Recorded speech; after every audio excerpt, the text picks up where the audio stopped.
오늘은 빌립보서 4장 4절에서 9절의 말씀을 본문으로 삼아서 행복한 삶을 위한 비결이라는 제목으로 함께 말씀을 나누어 보려고 합니다. 어거스틴이 어느 날 거지에게 동전 한 입을 주자 거지는 매우 행복해했습니다. 어거스틴은 동전 한 입에 행복해하는 그 거지의 얼굴을 잊지를 못했습니다. 그리고 어거스틴은 생각했습니다. 행복의 열매는 기쁨이 아닌가? 나는 그 거지보다 훨씬 불행한 거야. 어느 거지를 보아도 그 얼굴에 근심이 없는데 나는 갈수록 더 큰 번민과 고통에 빠지고 있으니 따지고 보면 거지는 떳떳하게 빌어먹지만 나는 거칠멀쩡하면서 떳떳지 못하게 빌어먹고 있지는 않은가? 그 당시 이 어거스틴은 탁월한 수사학자로 당시 마음에도 없는 말로 이 로마 황제에 대한 칭찬의 연설문을 써야 하는 그런 상황에 놓여 있었습니다. 굉장히 복잡한 심정이었지요. 여러분들은 어떤 삶을 살고 계십니까? 겉은 멀쩡하면서도 양심에 걸리는 삶을 살고 있지는 않으십니까? 어거스틴은 그 후에 절대자이신 하나님을 그의 어머니의 그 모니카의 간절한 기도를 통해 영접하게 되었고 그리스도 안에서 참 행복을 누린 후에 수많은 사람에게 그 행복을 나누어주는 사랑과 행복의 성자가 되었습니다. 사람은 누구나 행복하게 살기를 원합니다. 그쵸? 누구나가 다 그런 마음을 가지고 살아요. 우리가 행복하게 살고자 하는 이 욕망을 가진 것은 잘못된 것이 아닙니다. 그것은 우리를 향하신 하나님의 뜻이기 때문입니다. 하나님께서는 아담과 하와를 창조하신 후에 그들에게 복을 주시며 이르시기를 뭐라고 말씀하셨습니까? 생육하고 번성하여 땅에 충만하라. 땅을 정복하라. 바다의 물고기와 하늘의 새와 땅에 움직이는 모든 생물을 다스려라 라고 창세기 1장 28절에서 말씀하셨습니다. 그리고 또 예레미야서 29장 11절 말씀에 보면 뭐라고 되어 있냐? 여호와의 말씀이니라. 너희를 향한 나의 생각을 내가 안하니 평안이요 재앙이 아니니라. 너희에게 미래와 희망을 주는 것이니라 라고 말씀하셨습니다. 그러므로 우리는 할 수 있는 대로 행복하게 살아가기 위해서 힘써야 합니다. 그러나 또 이 현실은 행복하게 사는 사람보다 그렇지 못한 사람이 더 많은 것을 보게 됩니다. 그 이유가 무엇 때문일까요? 그것은 인간이 행복의 길을 제대로 알지 못하고 있다는데 그 원인이 있습니다. 우리는 오늘 본문을 통해 행복한 삶을 위한 비결이 무엇인지를 함께 살펴보고자 합니다. 그 첫 번째 비결은 예수 그리스도 안에 거하는 것입니다. 주 안에 거하는 삶이란 곧 주님을 힘입어 사는 삶을 의미합니다. 예수님께서는 나는 포도나무요 너희는 가지라. 그가 내 안에 내가 그 안에 거하면 사람이 많은 열매를 맺나니 나를 떠나서는 너희가 아무것도 할 수 없음이라 라고 요한복음 15장 5절 말씀에서 말씀하셨습니다. 포도나무에 붙어있는 가지는 포도나무와 한 몸을 이루고 있습니다. 가지는 포도나무와 생명을 서로 함께 공유를 합니다. 떨어지면 큰일 나요. 이때 가지는 포도나무 안에 있다고 말합니다. 이와 마찬가지로 예수 그리스도를 믿는 성도는 예수 안에 있는 사람입니다. 그는 예수 그리스도의 생명에 동참한 사람입니다. 포도나무에 붙어있는 가지가 진액을 공급받아 절로 과실을 맺는 것처럼 성도들은 그리스도로부터 생명을 공급받아서 선한 행실의 열매를 맺는 것입니다. 여러분, 이 찬송가 다 아실 것 같아요. 주 안에 있는 나에게 딴 근심 있으랴. 주 안에 있는 나에게 딴 근심 있으랴. 이 찬송 모두 아시죠? 이 찬송과 같이 우리가 주 안에 있으면 불안이 있을 수 없고 슬픔이나 근심, 걱정이 있을 수가 없습니다. 주 안에 있을 때 우리 마음에는 기쁨이 넘치게 됩니다. 포도나무로부터 풍성한 진액을 공급받는 가지는 늘 푸른 잎을 내며 탐스러운 열매를 맺는 것처럼 예수 그리스도 안에 있는 성도는 주님의 풍성한 생명을 공급받아서 언제나 생동감 있는 삶을 영위해 나갈 수가 있습니다. 주 안에서 항상 기뻐하라. 내가 다시 말하노니 기뻐하라. 저는 이 구절이야말로 그리스도인의 행복한 상태를 보여준다고 생각합니다. 저는 여러분들이 이 기쁨, 주 안에 있을 때 누리는 이 기쁨을 맛보시기를 소원합니다. 놀랍게도 사도 바울이 빌립보 교회의 성도들에게 이 편지를 쓸 당시에 그는 로마 감옥에 갇힌 죄수의 신세였습니다. 언제 처형당할는지 알 수 없는 그런 죄수의 처지였지요. 그럼에도 불구하고 사도 바울은 밖에서 자유롭게 살아가는 빌립보 교회의 신자들을 향해서 항상 기뻐할 것을 권면했습니다. 이러한 말은 자기의 마음에 기쁨이 충만하지 않고서는 절대로 할 수 없는 말입니다. 여러분, 어둡고 습기 찬 감옥에 갇혀서 뭐가 그렇게 기뻤겠습니까? 안 그렇습니까? 그런데도 그런 상황에서 그런 편지를 썼다는 것이에요. 바로 주 안에서라는 말이 그 비결이라고 할 수가 있습니다. 우리가 예수 안에 있는 것만으로 항상 기뻐할 만한 충분한 조건이 되는 것입니다.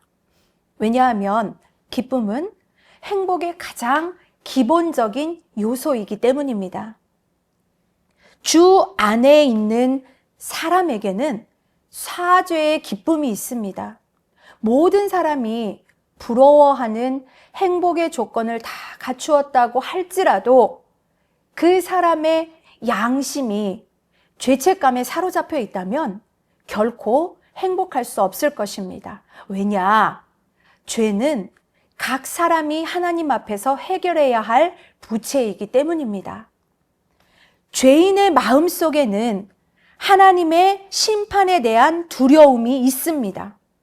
하나님이 어디 있느냐 하고 큰 소리치지만 그것은 하나님의 심판에 대한 두려움을 감추기 위한 작은 몸짓에 불과할 뿐입니다. 이렇듯 죄인은 늘 그 마음의 가책을 느끼면서 살 수밖에 없습니다. 그런 마음에 평화가 깃들 리가 만무합니다. 이에 대해서 성경은 뭐라고 말씀을 하냐? 그러나 악인은 평온함을 얻지 못하고 그 물이 진흙과 더러운 것을 늘 솟구쳐내는 요동하는 바다와 같으니라. 내 하나님의 말씀에 악인에게는 평강이 없다 하셨느니라 라고 말씀을 하고 있습니다. 그러나 예수 그리스도 안에 거하는 성도들은 죄 사함의 은총을 받은 사람들이므로 그 마음에 평안이 있습니다. 하나님의 심판에 대한 두려움 대신 영생의 기쁨이 있습니다. 로마서 6장 23절 말씀에 우리가 보면 죄의 삭은 사망이요 하나님의 은사는 그리스도 예수 우리 주 안에 있는 영생이다 라고 말씀하셨습니다. 주님은 이 주님을 믿지 않는 사람들은 인생길을 홀로 걷는 것과 똑같습니다. 그들은 어디서 왔다가 어디로 가는지 알지를 못한 채 그저 하루하루를 살아갈 뿐입니다. 그와 반면에 그리스도인들은 주님과 동행하는 기쁨을 누리며 삽니다. 선한 목자이신 예수 그리스도의 인도하심을 따라서 천국을 향해 길을 가는 것이죠. 예수님의 보호하심 아래 있으므로 악한 자들이 넘볼 수가 없습니다. 이에 대하여 주님께서는 요한복음 10장에서 이렇게 말씀을 하십니다. 내 양은 내 음성을 들으며 나는 그들을 알며 그들은 나를 따르느니라. 내가 그들에게 영생을 주노니 영원히 멸망치 아니할 것이요 또 그들을 내 손에서 빼앗을 자가 없느니라. 그리고 그리스도인들은 좋은 친구와 사귐을 갖고 있기에 행복한 사람들입니다. 예수님께서 요한복음 15장 13절에서 15절까지의 말씀에서 우리를 친구로 대우해주고 계시는 말씀이 기록되어 있습니다. 뭐라고 기록되어 있냐 하면 사람이 친구를 위하여 자기 목숨을 버리면 이보다 더 큰 사랑이 없나니 너희는 내가 명하는 대로 행하면 곧 나의 친구라. 이제부터는 너희를 종이라 하지 아니하리니 종은 주인의 하는 것을 알지 못함이라. 너희를 친구라 하였노니 내가 내 아버지께 들은 것을 다 너희에게 알게 하였음이니라. 여러분, 일생을 함께 할 수 있는 좋은 친구가 있다는 것은 정말 너무나 행복한 일입니다. 사람들은 이 관중과 포수가의 우정을 일컬어 관포지교라고 말을 하죠. 그러나 그런 친구를 얻기도 그런 친구가 되기도 결코 쉬운 일이 아닙니다. 그 같은 우정이 너무 귀하기 때문에 수천 년을 두고 사람들이 칭송하는 것입니다. 여러분, 우리 그리스도인들은 관포지교가 무색할 만큼 좋은 친구를 가지고 있습니다. 누굴까요? 무엇하겠습니까? 당연히 예수 그리스도시지요. 예수 그리스도는 그를 믿는 우리를 위해서 자기 목숨을 희생하셨습니다. 이렇게 나를 위해 자기 목숨을 아낌없이 버린 진정한 친구가 우리에겐 있습니다. 세상에 이보다 더한 행복한 사람이 어디 있겠습니까? 그 예수님께서 우리에게 뭐라고 말씀하십니까? 내가 세상 끝날까지 너희와 항상 함께 있으리라 라고 말씀하셨습니다. 누가 행복합니까? 누가 행복해요? 주 안에서 사는 사람입니다. 그리스도 안에 사는 사람은 결코 불행할 수 없습니다. 그 행복을 빼앗을 자도 없습니다.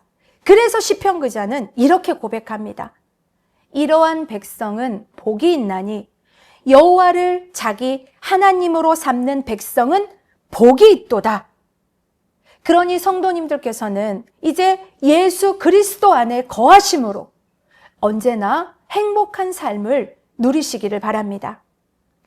두 번째 비결은요, 관용을 베풀면서 사는 것입니다. 관용을 베풀면서 살아라. 오늘 본문 5절에서 말씀하고 있죠. 너희 관용을 모든 사람에게 알게 하라 라는 그런 말씀이 있습니다.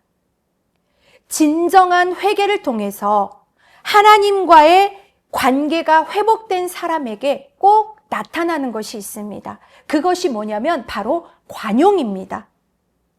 하나님 앞에서 자신이 얼마나 죄인이고 부끄러운 존재인지를 이해하게 되면 남을 더 이해하게 됩니다.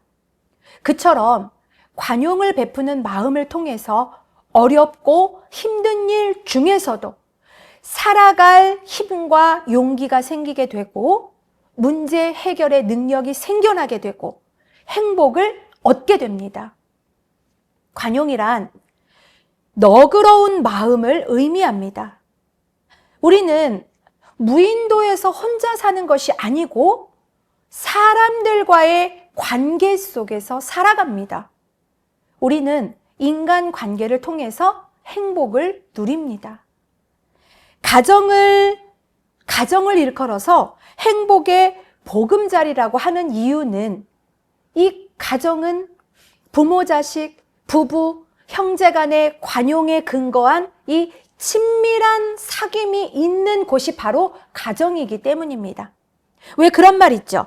부부싸움은 칼로 물베기다 라는 말이 있는 것처럼 이게 서로 다시는 안 볼 것처럼 막 싸우다가도 몇 시간이 못 되어 언제 싸웠냐는 듯이 사이좋게 지내는 것은 이게 서로 관용하기 때문입니다. 그러므로 남의 부부싸움에 관여하는 것처럼 정말 바보 같은 짓은 없습니다. 부모, 자식 간에도 마찬가지입니다. 이 경우에는 대체로 부모가 자식에게 관용을 베풀죠. 자식이기 때문에 허물이 있어도 용서해 줍니다. 다른 사람이라면 용서할 수 없는 그런 일이라 할지라도 이 형제 간에는 또 용납이 되는 것이 피를 나눈 형제로서 서로 관용하기 때문입니다. 관용할 때 가족 간의 분쟁이 사라지고 화목한 분위기가 이루어지는 것입니다. 우리 그리스도인들은 관용을 가족에게만 이렇게 베풀 것이 아니라 모든 사람에게로 확대해야 합니다. 오늘날 우리 사회는 관용이 너무나 부족해요. 운전을 해도 좀 양보하면서 하면 이 스트레스도 좀 덜 받을 텐데, 그리고 교통사고도 좀 줄일 수 있을 텐데 관용이라는 것이 부족합니다. 관용은요, 너도 살고 나도 사는 길입니다. 노사 간에도 관용이 있어야 회사도 살고 사원들도 살 수 있습니다. 그리고 교회 안에서 믿음의 형제들 사이에도 서로 관용해야 한다는 것은 두말할 나위 없이 당연한 것입니다. 내가 먼저 다른 사람에게 친절을 베풀면 그들도 나에게 호감을 갖고 대하게 됩니다. 그런데 이쪽에서 불친절하게 굴면 친절한 반응을 기대하는 것은 이치에 맞지가 않습니다. 예수님께서는 마태복음 7장에서 말씀하시기를 뭐라고 말씀하시냐? 무엇이든지 남에게 대접을 받고자 하는 대로 너희도 남을 대접해라. 이것이 율법이요 선지자니라 라고 말씀하셨습니다. 그리스도인들이 관용을 베풀 수 있는 근거에 대하여 본문에서는 뭐라고 말씀하시냐면 주께서 가까우시니라 라고 말씀했습니다. 주 예수 그리스도의 강림이 가까운 것이 왜 관용의 이유가 될까요? 주님의 재림은 이 세상이 전부가 아님을 말하는 것입니다. 대체로 사람들은 이 세상에서 영원히 살 거라고 생각하지만 그것은 착각에 불과합니다. 모세는 말씀하기를 우리의 연수가 70이요 강건하면 80이라 라고 말씀을 했습니다. 물론 요즘은 수명이 굉장히 길어졌어요. 그렇죠? 엄청 길어져서 더 오래 사는 사람들도 있습니다. 그러나 90세, 100세까지 사는 사람은 매우 드뭅니다.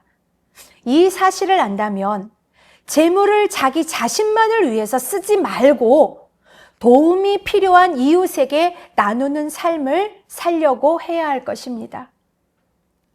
그래서 또 말씀 속에 이런 말씀이 있죠. 고린도전서 7장 31절 말씀에 보면 세상 물건을 쓰는 자들은 다 쓰지 못하는 자 같이 하라. 이 세상의 형적은 지나감이니라 라고 말씀이 기록되어 있습니다. 기왕에 다 쓰고 가지 못할 바에야 착한 일에 사용해서 그리스도의 심판대 앞에 섰을 때 그 받을 상급을 준비하고 있는 것이 더 지혜롭지 않겠습니까? 과거에는요, 옷이 굉장히 귀했습니다. 그런데 요즘은 집집마다 옷가게를 열어도 될 정도로 정말 많은 옷을 가지고 있습니다. 이 또 서랍마다 사용하지 않는 물건들이 정말 수두룩하게 쌓여져 있습니다. 그런 것들을 그렇게 그냥 쌓아두지 마시고 필요한 사람들에게 나누어 주면 얼마나 좋겠습니까?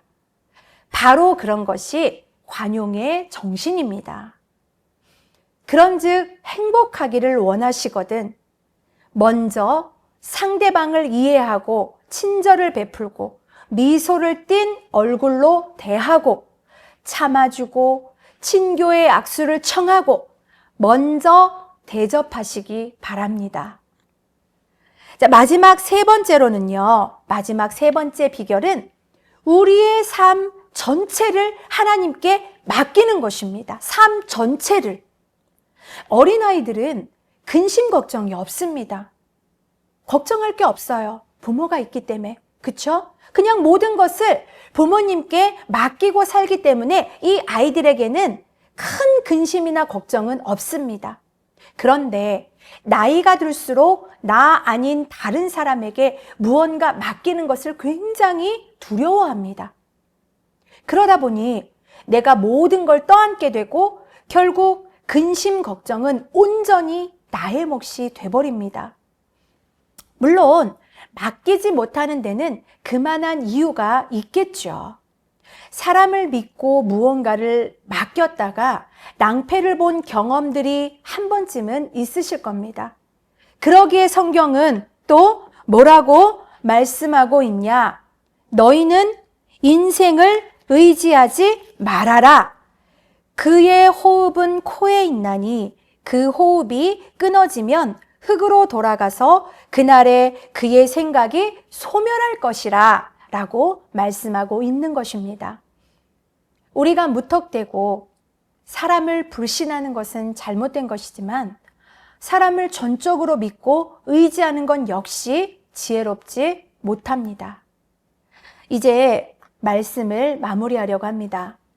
우리가 행복하게 살기를 원한다면 우리는 전적으로 우리의 삶 전체를 하나님께 맡기고 하나님만 의지해야 합니다. 하나님께서는 우리에게 말씀하시죠. 아무것도 염려하지 말고 오직 모든 일에 기도와 간구로 너희 구할 것을 감사함으로 하나님께 아뢰라 라고 하셨을 때에 그 말씀에 대하여 철저하게 책임을 지신다는 사실을 전제로 하신 말씀이십니다. 그러므로 저와 여러분은 삶 전체를 전능하신 하나님의 손에 맡기심으로 하나님의 평강을 받아 누리시길 바랍니다. 여러분, 아직도 주 안에서 누리는 행복을 맛보지 못한 분이 계십니까? 주저하지 마시고 하나님의 은혜 안에서 행복한 삶을 살기 위한 비결을 찾으시길 바랍니다. 하나님께서 여러분의 영혼을 위하여 예비하신 안식처로 나오시기 바랍니다. 그리하여 여러분의 마음속에 평화가 정말 강같이 흐르고 기쁨이 샘처럼 솟아나게 되시기를 소망합니다. 아멘.